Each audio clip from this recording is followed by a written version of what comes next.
Hey, what's up? Welcome back din sa ating channel dito sa Moves TV. Alright, so tayo nagbabalik muli mga kababayan. At ngayon ay pag-usapan natin itong isang balita na kung saan mga kababayan.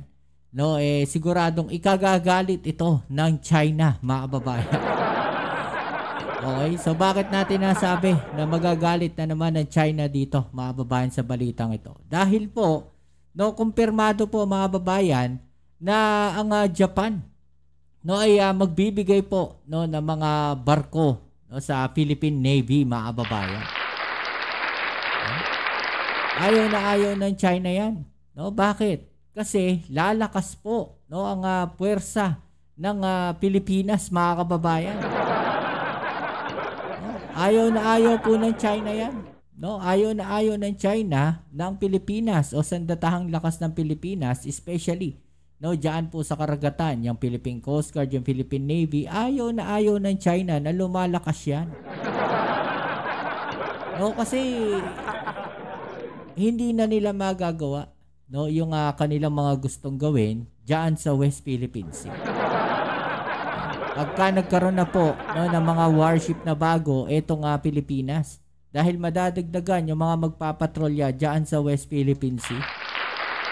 Katunayan lamang po yan mga kababayan na ang suporta ng ibang bansa sa Pilipinas ganun na lamang pagdating po diyan po sa pagbabantay diyan sa West Philippine Sea.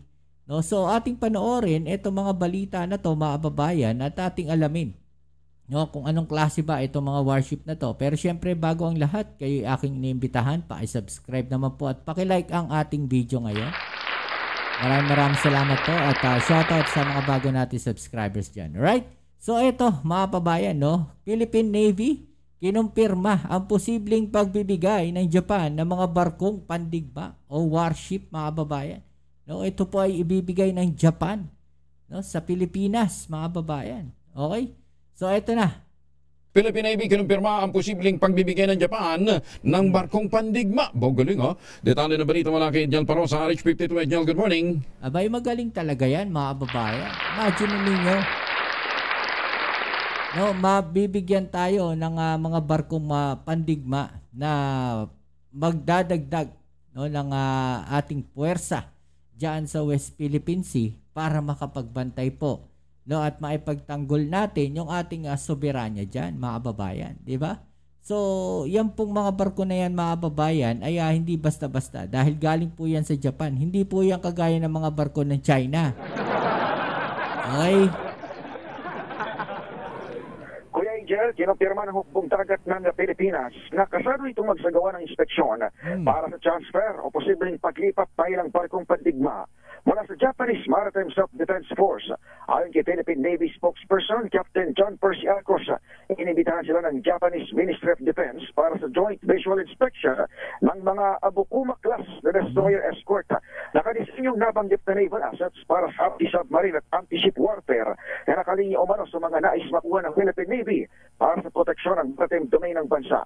Kapatid na wala pang barkong destroyer ang Pilipinas na mayroon lamang mas maliliit na frigates at corvettes. Sabi ni Alcos, pagpapadala ng mga eksperto ang bansa para suriin ang mga barko bago magdesisyon ng hukbo sa posibleng pagkuha sa mga ito.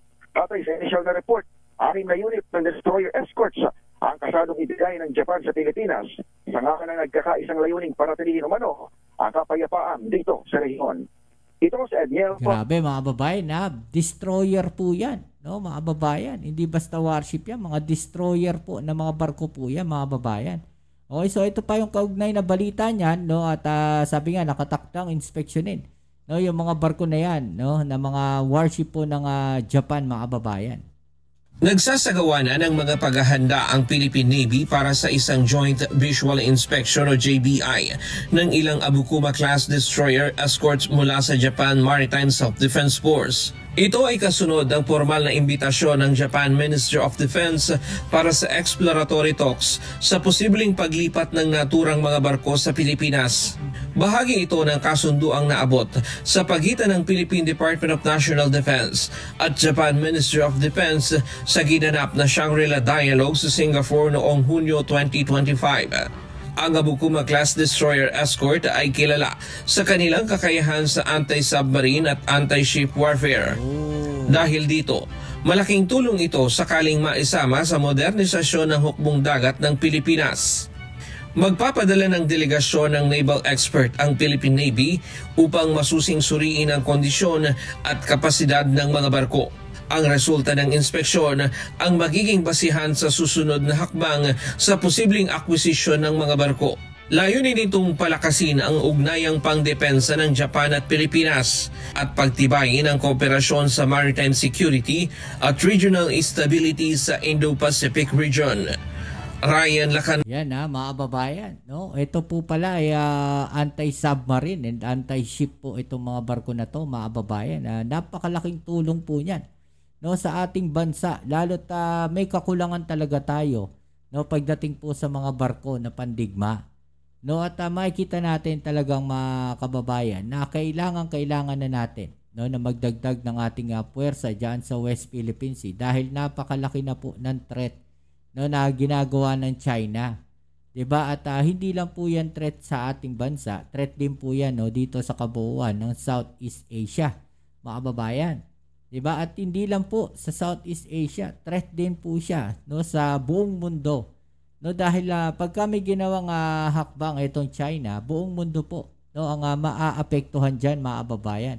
Okay, so sa karagdagang balita, ito po, no, mula dito sa channel ni Pinoy Guard, mga kababayan. Kayo ay aking iniimbitahan na i-subscribe din po ang kanyang channel. Ilalagay ko po dyan sa ibaba yung link, no? Tulungan din po natin siya. Alright, so tara, let's go. Panoorin natin yung kanyang report dito, mga kababayan. A major breakthrough at the Shangri-La Dialogue. Japan confirms the transfer of 6 warships to the Philippines. This isn't just another naval hand-me-down. It's a game changer in Philippine maritime security strategy. What does this mean for the future of our Navy? How will it affect regional tensions in the South China Sea? And what role does Japan now play in helping the Philippines deter aggression from China? We break it all down, only here on Pinoy Guard. Welcome to Pinoy Guard.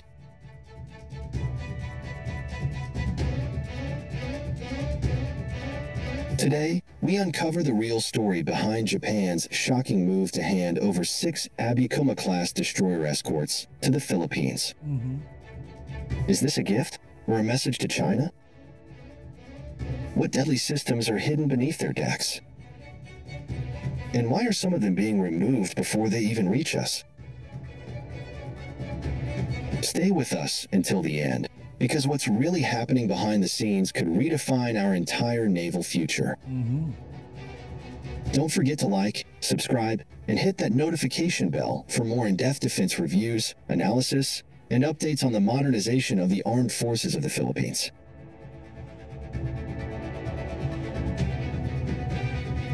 While everyone was watching the headlines at the Shangri-La Dialogue in Singapore, a quiet agreement was forged behind closed doors. Japan has greenlit the transfer of all 6 Abikuma-class destroyer escorts to the Philippines.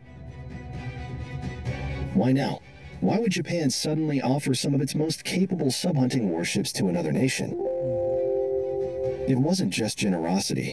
According to Japan's strict 3 principles on the transfer of defense equipment, there had to be strategic motivation and strings attached.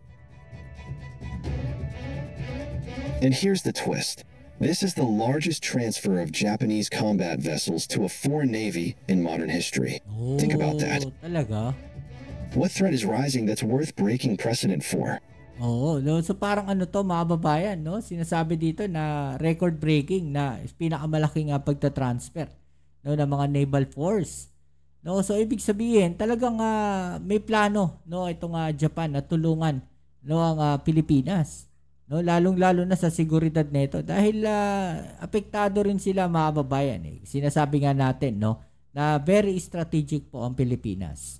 No, pagka bumagsak ang Pilipinas, mga kababayan, talaga naman, no, mahihirapan makapasok, no, ang iba't ibang bansa para depensahan po, no, ang Pilipinas, Taiwan, no, South Korea, Japan, mga kababayan. Dahil kumbaga sa history, mga kababayan, kung babalikan natin ang World War II, no? ang history po ng Pilipinas ganun na lang talaga, no, katindi. Kaya gustong-gustong hawakan yan no, kaya hinawakan tayo ng Japan during those time dahil mas napabilis, no, yung kanilang mga paglipat sa iba't ibang bansa, no, pagsakop, 'di ba? Tsaka yung pag-mobilize ng kanilang mga resources, no. So talagang napaka-critical po ng pwesto ng Pilipinas, mga kababayan, pagdating po sa mga ganyang klaseng gera. Kaya siguro, no, yan ay naisipan ng Japan dahil based on experience, alam nila na kailangang depensahan ang Pilipinas, mga kababayan, at all cost yan. The Philippine Navy is expected to inspect the ships this summer, but they're not just checking if the engines run. They'll be evaluating how much can be kept and how much must be removed. So, i-check pa. The Harpoon anti-ship missiles, likely stripped out. The Phalanx CIWS requires a green light from the US. The combat sensors and sonar, outdated. So what will be left? And will it still be worth it? Here's where it gets even more interesting. Japan may allow joint development of future systems. That means we could see Filipino-engineered upgrades on a Japanese hull designed to counter China's growing fleet. Yon. Could this be the beginning of a new indigenous defense partnership? Okay, so yan mga kababayan, no, dito makikita natin na sinasabi na may mga parts, no, ng barko na to na pwedeng tanggalin. Okay?